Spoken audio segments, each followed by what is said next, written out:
जीवन के चार बड़े सुख, छोटे छोटे सुख तो घर में मिल जाते हैं। चाय कॉफी मिल जाती है, खाना मिल जाता है, डोसा इडली सांभर बड़ा से लेकर के पिज़्ज़ा बर्गर चाउमीन मोमोज, अच्छी गाड़ी जैगवार, अच्छा कमरा बंगला गीजर एसी, ये सब दोयम दर्जे के छोटे छोटे सुख, बहुत छोटे छोटे।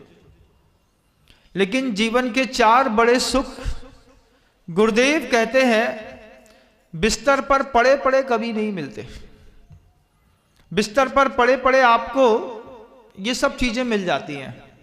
बिस्तर में ही नौकर ने लाकर के मैडी होती है घर के अंदर, तो जाकर के चाय दे देगी, कॉफी दे देगी, एक बढ़िया लग्जीरियस 18 बाई 18 का एक कमरा होगा, 15 फीट की हाइट का, एसी लगा है, बगल में ही वॉशरूम है, प्रॉपर लाइट लगी हुई है, बिल्कुल कंट्रोल्ड है लाइफ, और बिस्तर में पड़े पड़े सब होता है।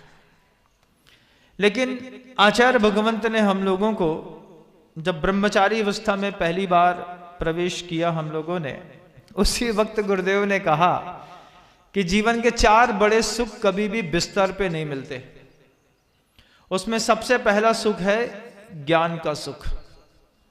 बिस्तर पर पड़े पड़े नहीं मिलता।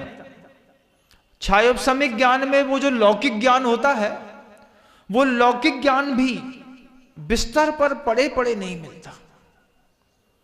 कई बार बच्चों की आदत रहती है बिस्तर पर उल्टे लेट जाते हैं, तकिया के ऊपर एक कॉपी किताब रख लेते हैं, वहां पर बैठे बैठे होमवर्क करते रहते हैं। लेकिन आचार्य भगवंत कहते हैं लौकिक ज्ञान हो या पारलौकिक, बिस्तर पर पड़े पड़े तो नहीं मिलता। पहला बड़ा सुख ज्ञान का सुख। दूसरे सुख के लिए गुरुदेव कहते हैं बिस्तर पर पड़े पड़े नहीं मिलता, प्रेम का सुख। घर के अंदर सारी सुविधाएं होने के बावजूद किसी भी एक शख्स से पूछ बैठूं कि घर के अंदर सब मिलता है, सम्मान और प्रेम घर में मिलता है क्या? पेट भर के भोजन मिलना अलग वस्तु है, लेकिन मन भर के वो जो एक आदर भाव रहता है, उसके लिए भी गुरुदेव कहते हैं कि वो बिस्तर पर पड़े पड़े नहीं मिलता। उसके लिए भी बाहर निकलना पड़ता है। ये बात पहले अजूबी लगती थी कि सब कुछ तो घर के अंदर ही है, लेकिन जब अज्ञान चक्षुरांधानम ज्ञानांजन शलाकया चक्षुरुन्मीलितं येन तस्मै श्री गुरुवे नमः। गुरुदेव ने आंख खोल करके दिखाया कि प्रेम का सुख घर में नहीं मिलता। बिस्तर पर किसी को वासना तो मिल जाती होगी, दीवालों को चाटने से कभी प्रेम नहीं मिला बंधुओं, ये बात भी गुरुदेव ने साफ सुथरे शब्दों में कही। प्रेम का सुख कभी भी बिस्तर पर पड़े पड़े नहीं मिलता। चार बड़े सुख हैं। तीसरा एक और सबल सुख है परोपकार का सुख। वो भी बिस्तर पर पड़े पड़े नहीं मिलता। आप लोग कभी उस दृश्य को आपने देखा नहीं है तो आपकी उस विचार शक्ति वहां तक जाती भी नहीं होगी, लेकिन हम उस दृश्य को रोज आंख बंद करके देखते हैं। आप कभी देखिएगा वो सुख। परोपकार के कारण किस तरीके से उन साधुओं ने सूली पर चढ़ना स्वीकार किया, देखा है कभी? मदुरई का वो सीन देखा है जब राजा ने दिगंबर जैन साधुओं को सूली पर चढ़ा दिया था। सूली समझते क्या होता है बताओ? फांसी को सूली नहीं कहते। सूली एक खंबे जैसा मोटा होता है, 4 साढ़े 4 इंच का, ऊपर बिल्कुल पेंसिल की नोक के जैसा तीखापन रहता है, और उसमें मनुष्य को उसके मल द्वार के स्थान से उस स्तंभ के ऊपर ऐसा फंसा दिया जाता है, तो वो स्तंभ जो होता है वो व्यक्ति को फाड़ता हुआ, आंतों को अतड़ियों को फाड़ता हुआ कभी साइड से निकल जाता है, कभी गले के पास से खंबा निकल जाता है, कभी माथे से छिन्न भिन्न हो जाता है।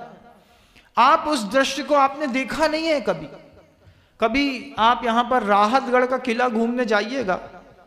राहतगढ़ के किले में पीछे सूली बनी हुई है नदी के किनारे, वहीं से सूली पर चढ़ाते थे, फांसी पर लटकाते हैं, सूली पर चढ़ाते थे।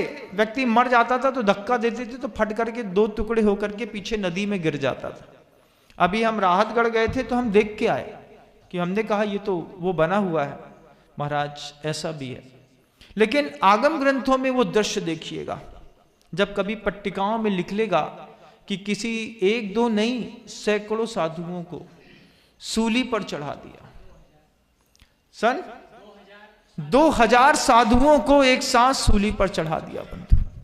सोचो आप, मैं वो सोचता हूं उन साधुओं के मन के अंदर क्या भावना रही होगी धर्म को लेकर के, क्या भावना रही होगी कि प्राण जाए पर धर्म नहीं छोड़ सकते। 2000 साधु सूली पर चढ़ा दिए गए। मैं सोचता हूं कभी वो दृश्य को आंख में देखना। छोटे से निकलंक स्वामी जो है वो दौड़ रहे हैं, साधु नहीं थे लेकिन मन के अंदर धर्म ऐसा बैठाया था गुरुओं ने, माता पिता ने, कि उनको मृत्यु के घाट उतार दिया। उन्होंने कहा अपने भाई अकलंक से कि मैं 2 बार किसी विषय को पढ़ता हूं तो याद होता है, तू 1 बार पढ़ता है तो याद हो जाता है। तू 1 पाठी है, मैं 2 पाठी हूं। तुम्हारा जीवन बचना जरूरी है, तुम बचो, मुझे जाने दो। और वो भी मृत्यु को प्राप्त हो गए। सुकौशल स्वामी को श्याली ने खा लिया, सुकमाल स्वामी की यही दशा हुई, सुदर्शन सेठ को सूली पर चढ़ना पड़ा। ये सब कैसे अजीबो गरीब दृश्य हैं, प्रथमा नियोग में रखे हैं, लेकिन सिर्फ रखने के लिए नहीं, वो चीजें उखाड़ करके जीवन में फिर से एक आग पैदा करनी है। ये सारे लोग परोपकार के लिए अपना जीवन दान दे करके गए। ये जो धर्म आज हमको मिला है ना, ये धर्म इतनी आसानी से नहीं मिला। चाहे वो गोमटेश्वर बाहुबली स्वामी की पावन पवित्र प्रतिमा हो, सम्मेत शिखर जी हो, या फिर आपके मकान, ये आपके घर के सामने बना हुआ ये मंदिर भी क्यों ना हो, ये बड़े बड़े तपस्वियों के गर्म खून पर तैर करके ये धर्म हमको आज यहां तक मिला है। कितने सारे तपस्वियों का गर्म खून बहा होगा। सोचो कभी एक फुब्बारा यहां से निकल रहा होगा, वो अरहंत शरणम पब्बत जामी कह करके और अपना प्राण छोड़ गए। उनके गर्म खून के कारण आज यहां पर धर्म बचा हुआ है। ये जिनालय, ये जिनबिंब, ये चमक, ये धमक, ये सब उनका इतिहास पीछे देखना तो पड़ता है। आचार्य भगवंत ने हम लोगों से कह दिया था ब्रह्मचारी अवस्था में ही, 4 बड़े सुख कभी बिस्तर पे नहीं मिलते, ध्यान रखना। हम जब गुरुदेव के उस संवाद को सुन रहे थे तो रोंगटे खड़े हो रहे थे कि गुरुदेव हमसे क्या कराना चाहते हैं। उन्होंने कहा कभी ज्ञान का सुख बिस्तर पर पड़े पड़े नहीं मिलेगा। समझ में आई। फिर गुरुदेव ने एक बहुत अच्छा उदाहरण दिया। जब गुरुदेव कहते थे, हम लोग जब घर में रहते थे तो कमरा था, एक कमरे में शाम को जो माँ है वो बिस्तर बिछा देती थी। बिस्तर बिछाना समझते? एक दरी होती थी, दरी के ऊपर एक गद्दा होता था, उस पर एक चद्दर होती थी। शाम को सामूहिक रूप से एक बिस्तर बिछा दिए जाते थे, 3, 4, 5, एक दलान जैसा या कमरा जैसा कुछ भी होता था, उसमें 4, 5, 7 लोग सो जाते थे। और सुबह सुबह वो बिस्तर समेट करके, साफ करके और उठा करके खुद रखना पड़ता था। बिछे मिलते थे लेकिन उठा के खुद रखना पड़ता था। वो जमाना बहुत अच्छा था कि सिर्फ 8 घंटे के लिए बिस्तर उपलब्ध रहते थे। अब 24 घंटे के लिए हम ऐसा मकान बनाते हैं कि वो बिस्तर 24 घंटे के लिए उपलब्ध रहता है। कभी कोई चाह भी ले तो घर में एक आध सोफा पड़ा रहता था या फिर एक आध गद्दा बाहर खुला रहता था, उसमें कोई दादाजी लेटे रहते थे तो चाह करके भी कोई लेट नहीं पाता था। लेटे भी तो एक चटाई बिछाओ, 10 मिनट अपनी कमर सीधी करो और चलते बनो। लेकिन अब जमाना बदल गया है। लग्जीरियस कमरे में डबल बेड लगा रहता है, जब आए तब सो जाओ। गुरुदेव ने कहा कि हमारे समय पे वो चलता था, आज के समय में कुछ और चलता है। लेकिन हम लोगों से आचार्य भगवंत ने जब वो बात कही थी कि बिस्तर पर पड़े पड़े नहीं मिलता ज्ञान का सुख, नहीं मिलता कभी प्रेम का सुख। घर के अंदर कभी किसी को प्रेम नहीं मिला बंधु। हर आदमी इस मामले में अछूता रहा है। दीवाल को चाटना सिर्फ चाटना ही मात्र है। प्रेम कहां मिला? बाहर निकले जब रोड पर, तब समझ में आया कि प्रेम की वास्तविक परिभाषा क्या होती है। कि वो दृश्य मैंने अपने जीवन में अनुभूत किया कि मां बहने सुबह 5:30-6 बजे अपने पति अपने पुत्र के लिए खाना बना के तैयार करके छोड़ करके सोते में बच्चे और पुत्र को पति को छोड़ के निकल जाती हैं। ये सोच करके क्या कहती हैं, सुनो हम जा रहे हैं, हमारे महाराज जी का, हमारे गुरु जी का टाइम हो गया। हम सोचते हैं कि उसको अपने पति की चिंता है, उसके लिए बना करके रख दिया, वो ठंडा खाएगा। लेकिन प्रेम का सुख तो मोक्ष मार्ग में आने के बाद दिखाई दिया, जब माँ बहनों के मन के अंदर का वो पवित्र अंतर्भाव रहता। महाराज जी के टाइम पर मुझे बिहार में भी क्यों ना हूं 50, 70, 80, 100 किलोमीटर तक, 150 किलोमीटर तक रोज अप एंड डाउन करके रोज साधु की चिंता करते। प्रेम का सुख, उसके बिना हाथ में ग्रास नहीं आता। मजबूरी का सुख से नहीं मिलता, प्रेम से मिलता है, लेकिन घर पे नहीं मिलता। चौथा एक और बड़ा सुख है भक्ति का सुख। वो भी बिस्तर पर पड़े पड़े नहीं मिलता।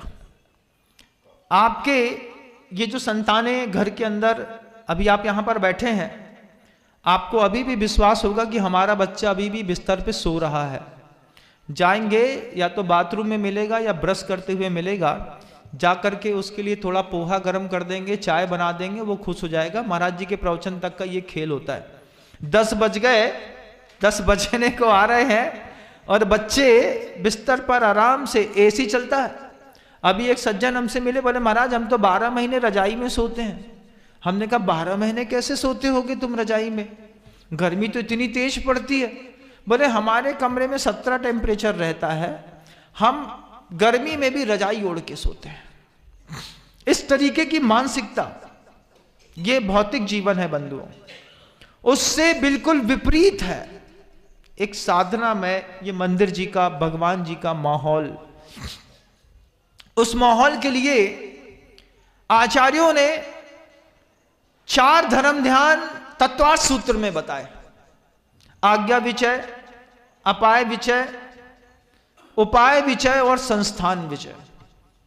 उसमें सबसे पहले एक धर्म ध्यान अपाय विचय धर्म ध्यान, कि कैसे सामने वाले का दर्द दूर हो, इसकी चिंता सिर्फ साधु करे।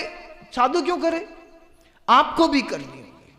आपका पुत्र है, आपकी पत्नी है, आपके बच्चे हैं, आपका परिवार है, संतान है, उसके लिए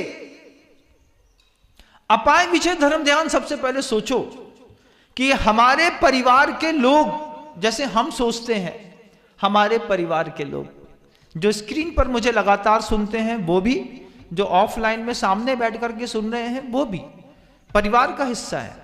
हमने बहुत पहले इस बात को कहा है कि जो मुझे ध्यान से सुनता है वो मेरे परिवार का हिस्सा है और उसकी रक्षा करना मेरा पहला कर्तव्य है। मैं अपने कर्तव्य को करूंगा, ऑनलाइन में भी और ऑफलाइन में भी। लेकिन क्या, किससे बचाना है? हमें अपने परिवार के लोगों को, साधु को अपने परिवार के लोगों को किससे बचाना है?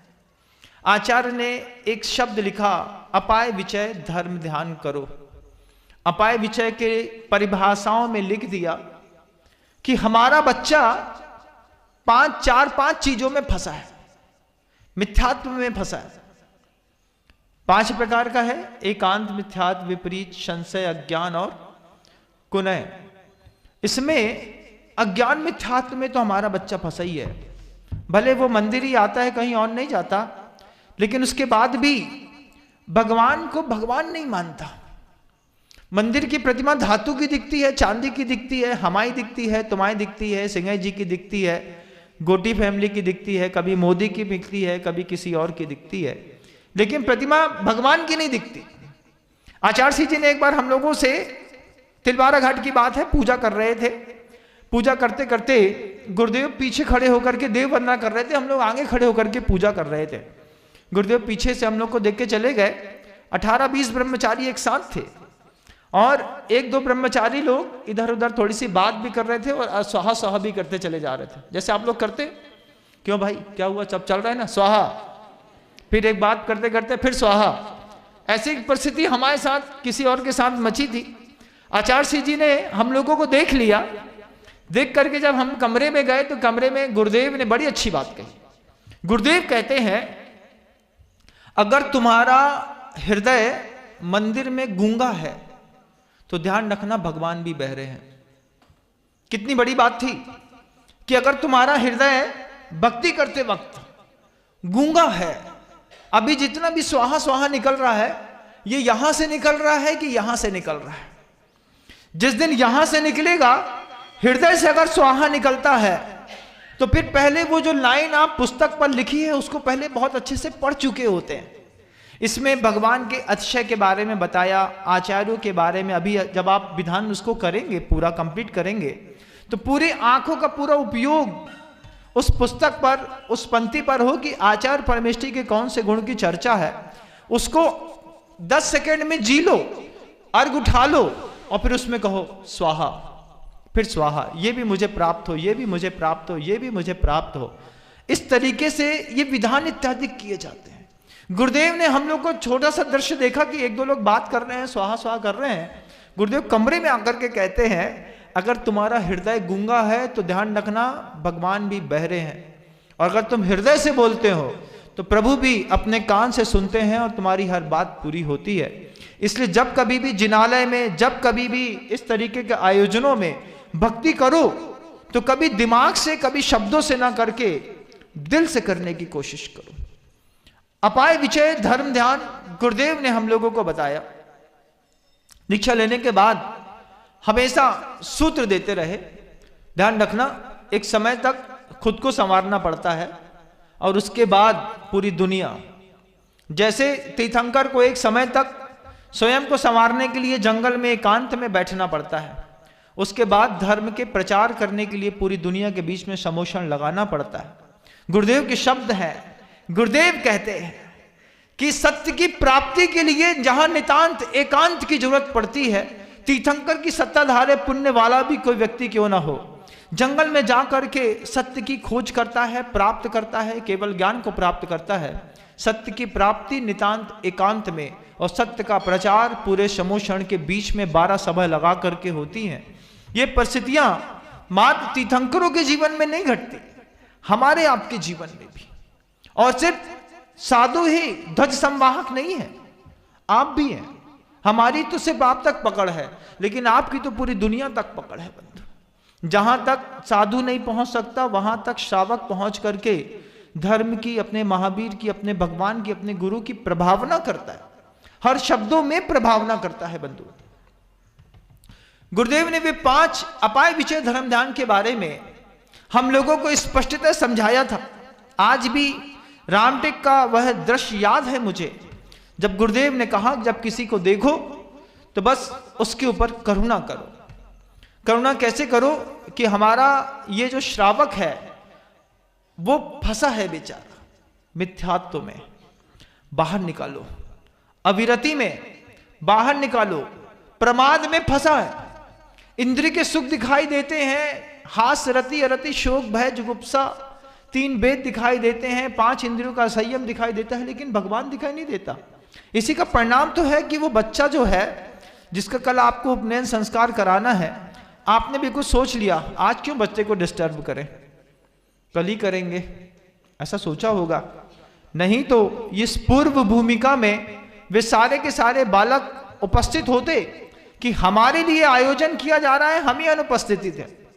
जबकि माता पिता की जवाबदारी थी कि बच्चों को यहां पर ला करके बोलते चलो विधान है, 16 के धोती दुपट्टा पहन करके विधान कर लेना। महाराज स्कूल खुली है, स्कूल भेजना है, बच्चे को बड़ा आदमी तो बनाना चाहते हैं, लेकिन बढ़िया आदमी नहीं बनाना चाहते। हमारा बच्चा बड़ा बने बहुत अच्छी बात है, लेकिन बढ़िया ना बने, बढ़िया तो हम ही ठीक है। हमने मंदिर में 1 घंटा पूजा कर ली, एक शाम को दोपहर में आकर के विधान कर लिया, तुम सोचते हो कि तुम्हारे पुण्य से तुम्हारा पूरा परिवार तर जाएगा? ऐसा सोचते हैं क्या? नहीं, परिवार को अलग मेहनत करनी पड़ेगी, बच्चे को वक्त रहते बढ़िया आदमी बनाना पड़ेगा।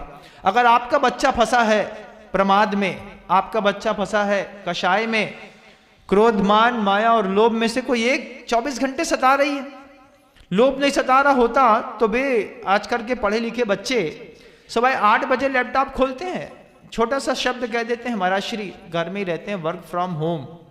लेकिन वर्क फ्रॉम होम के पीछे एक कसाई काम कर रही है, लोभ। लोभ कसाई के साथ साथ सुबह 8 बजे लैपटॉप खोलता है, रात को 11 बजे बंद करता है। कुछ बच्चे शाम को 7 बजे खोलते हैं, सुबह 4 बजे बंद करते हैं। एक कसाई ने व्यक्ति का गोल्डन टाइम खा लिया। अगर हमारा बच्चा पीड़ित है इन 5 प्रकार की बीमारियों से, उसको सामूहिक धर्म ध्यान के महोत्सव में, माहौल में ला करके खड़े करके हम उसको स्वस्थ कर सकते हैं, मिथ्यात्व से बचा सकते हैं। ये सामूहिक धर्म ध्यान के आयोजन मात्र इसलिए किए जाते हैं कि आपके चेहरे की चमक देख करके, आपके अंदर के भक्ति का भाव देख करके एक मिथ्या दृष्टि व्यक्ति को भी लगे कि भगवान तो वास्तव में यही है, धर्म यही है, धर्मात्मा यही है और यही मुझे खड़ा होना है। तो जब एक साथ बाजे बजते हैं, एक साथ नगाड़े बजते हैं, एक साथ जयकारा लगता है, एक साथ स्वाहे की आवाज आती है, एक साथ कोई भक्ति में झूमता है, तो जो कभी किसी ने सम्यक दर्शन को प्राप्त नहीं किया है, उसकी भी मिथ्यात्व की कड़ियां टूट करके 3 टुकड़े होकर के एक बड़ा टुकड़ा सम्यक्त का भी तैयार होता है। आपके पैरों की पदचाप में, नृत्य में, संगीत में, जयकारे में, आपके अर्घ चढ़ाने में वो कमाल है कि एक मिथ्या दृष्टि को सम्यक दृष्टि बना सकता है। लेकिन हम ही बने रहें ये बहुत नहीं है, हमारे साथ पूरे विश्व को भी इस तरीके के सम्यक्त के माहौल पे खड़े करने की जवाबदारी आप सबकी है। शुरुआत अपने परिवार से तो करिए। अपने परिवार में देखिएगा, 5, 7, 8 सदस्यों के परिवार में 2 व्यक्ति मंदिर आते हैं, 3 लोगों को कोई मतलब नहीं है भगवान से। आपके घर में भी ऐसे लोग मिल जाएंगे कि इस दुनिया के महाराज जी बहुत डिवोटी है, बहुत डेडिकेट है, घर में सब लोगों की चिंता करता है, सब करता है, लेकिन मंदिर नहीं जाता। कभी कोई पत्नियां भी ऐसी हो सकती हैं, कभी पति ऐसे हो सकते हैं, पुत्र हो सकते हैं, चाचा, भाई, भौजाई, कोई भी हो सकता है।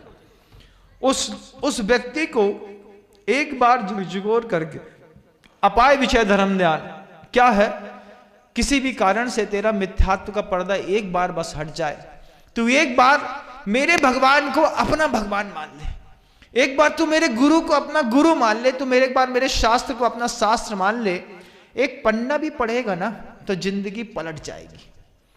मौका तो दो उसको, सामने वाले को।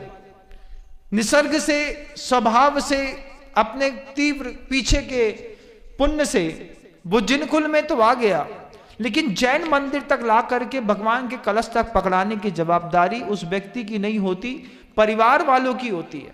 और उस परिवार में गुरु भी शामिल है, जिसकी पूजा कर रहे हैं आप, पंच परमेष्टि विधान कर रहे हैं ना।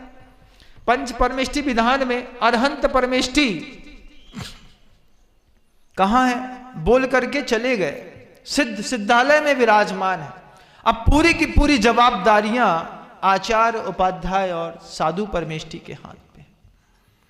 आचार्य बोलते हैं, उपाध्याय बोलते हैं, साधु बोलते हैं, ये 3 बोलने वालों से ही जीवन का कल्याण छिपा है बंधुओं। यहां तक तो जीवित परमात्मा तक लाना पड़ेगा। और वो बोलने वाले साधु भी इसलिए बोलते हैं, उनका कोई व्यक्तिगत स्वार्थ नहीं रहता। किसी भी साधु को कल्याण मित्र की संज्ञा मिली है, उसको अकारण बंधु कहते हैं। वो बिना किसी कारण के हमारे जीवन में आ करके, हमारे घर के अंदर आ करके हमको बदलने का जो प्रयास करता है, उसमें उस साधु का कोई निजी लोभ नहीं रहता। मुझे मेरे गुरु से इतना मिला है, मुझे आपसे क्या चाहिए। आचार्य सिंह जी ने मुख माटी में लिखी है वो बात। गुरुदेव कहते हैं, एक असंयमी एक संयमी को क्या देगा, और एक संयमी एक असंयमी से क्या लेगा, क्या देगा वो मुझे जब मेरे गुरु से मिल गया, 3 बड़े बड़े मेडल छाती पर लगा दिए, सम्यक दर्शन ज्ञान चारित्र के तब के लगा दिए, अब कोई एक असंयमी एक संयमी को क्या देगा? और एक संयमी भी, दोनों शब्द लिखे, संयमी के लिए भी कहा कि एक संयमी एक असंयमी से क्या लेगा? वो जो तुम देते हो, वो जो तुम लेते हो, तुमको लगता है कि मैंने महाराज को दिया, वास्तव में वो तुम अपने लिए रास्ता खोल रहे हो। तुम्हारा छोटा छोटा दान, तुम्हारी छोटी छोटी भक्ति, थोड़ी छोटी पूजा, छोटा छोटा पड़गाहन, कभी कभी धोती दुपट्टा पहनना, मंदिर जाना, पूजा करना, गुरुओं की उपासना करना, भूत वृत्तुनुकंपा दान सराग संयमाद योग शांति शौचमिति सद्वेदस्य प्रसम भाव को रखना, ये गुरु के लिए नहीं, गुरु की खुशी के लिए नहीं। इसके कारण हम अपना रास्ता खोल रहे हैं। हम पहले भी कह चुके, ये जो मुनिपना है, ये जो साधु है, ये जो सामने बैठा व्यक्ति है, ये मोक्ष मार्गी तो है, लेकिन अभी भी संजलन कसाय में फंसा है। संजलन कसाय भी कभी कभी तीव्र रहती है, तीव्र संजलन कसाय, मंद संजलन कसाय और मंदतर संजलन कसाय। छठवें गुणस्थान में संजलन कसाय का तीव्र हृदय रहता है, सातवें में मंद रहता है और आठवें गुणस्थान में मंदतम रहता है। छठवां सातवां संजलन कसाय में फंसा हुआ व्यक्ति संसार में रह करके धर्मात्मा तो कहला सकता है, लेकिन भगवान नहीं बन सकता। ये लिंग भी जो बाहर दिख रहा है बंधुओं, ये भी उस रास्ते का एक पड़ाव मात्र है। इसके आगे एक और चारित्र मिलता है, जिसको यथाख्यात चारित्र कहते हैं। वो आज तक मिला नहीं, वो आज तक प्राप्त नहीं हुआ। विदेह क्षेत्र नहीं मिला, सिमंदर स्वामी नहीं मिले, साक्षात मुक्ति का मार्ग नहीं मिला, सुध केवली केवली का पाद मूल नहीं मिला, रत्नत्रय नहीं मिला। एक बार मिल गया होता तो सब के सब यहां से बाहर निकल गए होते, लेकिन वो मिलेगा इस रास्ते से। पंचम काल में गुरुदेव के शब्द हैं, कोई दूध का धुला नहीं होता, सबके कहीं ना कहीं ताकदार जिंदगी रहती है। पंचम काल में अगर कोई दूध का धुला होता तो वो पंचम काल में ही नहीं होता। पंचम काल में आया है तो दूध का धुला नहीं है, लेकिन दूध से धुलना है। ये माँ, ये गंगा, ये जो जिनवाणी यहां पर बह करके पूर्वजों के पुरुषार्थ से आई है बंधुओं। गर्म खून पर तैर करके ये जिनालय हमको मिले। हमारे आचार्यों ने, तपस्वियों ने, गृहस्थों ने कितना दान दिया है, इतिहास को एक बार देखिएगा। सोचिएगा कि जिसकी दीवालों पर सिर्फ लीपा पोती और पेंट के खर्चे के लिए हमको सोचना पड़ता है, उसकी नींव हमारे गुरुओं ने ठोस सोने से भरी है। अच्छे अच्छे सोने की सिल्लियां, चांदी की सिल्लियां लगाई हैं। आज हम भले प्रतीक रूप में लगाते हैं, लेकिन बहुत सारे ऐसे जिनालय हैं जहां पर आज भी गुरुओं ने, तपस्वियों ने उपदेश दे करके श्रावकों को जब संबोधित किया, ऐसी बड़ी बड़ी सिल्लियां लगा करके वहां पे भूमि पूजन किया। इसके ऊपर बनेगा मेरे प्रभु का मंदिर, और तभी वो परिणाम निकलता है, कभी किसी जिनालय से, कभी किसी देवालय से, कभी किसी और मंदिरों से। जब 1-1 लाख करोड़ की संपत्तियां निकलती हैं, सोने चांदी हीरे मोती निकलते हैं, उस वक्त पूछा गुरुदेव से कि गुरुदेव मंदिरों में इतना पैसा कैसे आया?